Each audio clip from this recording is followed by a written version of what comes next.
I'm here today to speak about citizenship education and engagement with your country and maybe reshaping democracy. While my talk focuses on India, it's actually about my personal journey and probably about a new world order. Every time we go to the West or go to a country like Japan or Singapore, it's very typical of us to start wishing, oh, only if our country was like that. Clean, disciplined, people showing respect for the law of the land, respect for others' rights, and so on. Let me share a few images as to what all this adds up to. These are from Fukushima, the unfortunate site of a triple tragedy a few years ago in Japan. Hundreds of people queuing up for small supplies or to make just a phone call. No jostling, no wailing, no police bandobast. The most extraordinary part of that was that not a single valuable, not even a cup was reported stolen. Such amazing behavior. What pains me and has pained me since childhood, and I've cried pillowfuls, why isn't my country like that? Are we incapable of such behavior, personally or demanding it? Answer is no. Everywhere Indians have gone after migration, they have risen to the topmost ranks of those societies. Even in our country, we find Parsis showing a different level of social behavior, civil behavior. Why? Because the parents set an example and enforce those habits on their children. So one answer is to hand over all our children to the Parsis. That's not viable because they are not even getting enough of their own children. But so it's obvious that civil behavior is a matter of cultivation and is not inborn. Let's talk of change. And while the changes can be initiated, identified by a leader, that's not what perpetuates change. There has to be a follow-up mechanism, and you will find the history of the world tell you that it's always a teacher. The teacher at home are wonderful mothers, or the teachers at school. Let me give you an example. Mahatma Gandhi got the common man involved in freedom fight by assigning them simple tasks like spinning the charkha, joining the Prabhat Feri or the morning procession, a prayer meeting, doing small errands. Over a period of time, this became a great nationalist force. The same barriers of caste, creed, language, etc. existed, probably a lot more, but still it became a huge force and it played a big role in our freedom fight. But post-independence, maybe this engagement with the country was taken for granted and we lost that force. Fortunately for some countries, they recognized the power of this engagement with the country. Take countries like Singapore, Israel, or the post-war Japan. After being bombed out in 1945, within 20 years of that, Japan had finished holding the Olympics and the Global Expo. India has yet to do it. And not only countries like them, but our research showed that country after country recognized the power of citizenship engagement. And not only the obvious names like Sweden, Holland, or France, Germany, but even names like Hungary, Italy, Spain. And this list is rather dated. The current list would have so many more countries. New countries like Vietnam, countries even in the Middle East are thinking about this. The most typical program that countries found to be most effective was that of citizenship education at schools. Let me talk about couple of countries. We started with Fukushima. If you went to Japan, you will find schools insisting that most of the students walk to the school, periodically clean the classroom, engage in events that familiarize them with nation's problems and pride.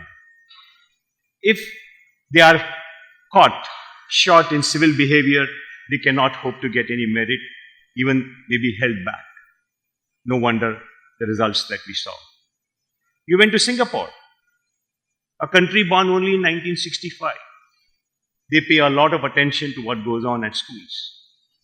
The national values are emphatically inculcated in these students, such as country before community, society before self, consensus over conflict, religious harmony, and so on.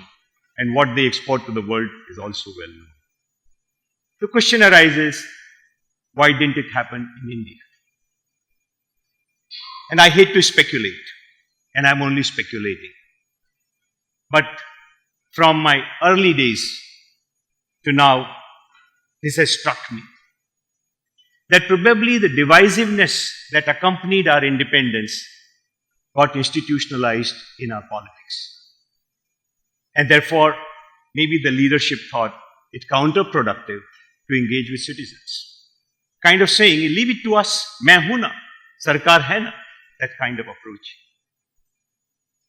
I hope the recent appeal by the Prime Minister on Swachh Bharat is just not a stray event, but a trend. One more aspect, and that's about democracy. And it's not only democracy in India, but probably democracy around the world. That the ground reality is probably not what the popular definition of democracy is. For the people, of the people, by the people. We find only a small section of society join politics or join administrative services. And therefore, as a result, what we find that one category of dynast seems to have taken over from another category of dynast. This has to change. And moreover, the cost of suffering a government when it is not performing and waiting for whatever be the period, 4 years, 5 years, 6 years, is very expensive. We have to find a way where we force the government's hand to deliver the governance that is promised to us and that is due to us. And I'm not saying it. Thomas Jefferson said this long back. He said that when people fear the government, it is tyranny. When government fears the people, it is true liberty. We need to have true liberty. Why shouldn't democracy be defined to say that citizens are a big part of it? Think about it. That unless we join in keeping security, providing intelligence, in keeping our neighborhoods clean, in keeping our promises and paying taxes, in improving the quality of what we do, how can our country get ahead? We need to do that. And the last point, and it's a global factor today, that in the name of welfare, democracies have become profligate. The cost of governance and the debts that the countries have run up are so huge that they have kind of crushed the whole world. We need a new definition of democracy. A system in which we elect governments which are for the people, of the people, with the people, and at reasonable cost. So what do we do? My colleagues and I, out of this pain that I harbored for many, many years, and actually I got out of business to focus on things like this. We started the Desh Apnayen Foundation.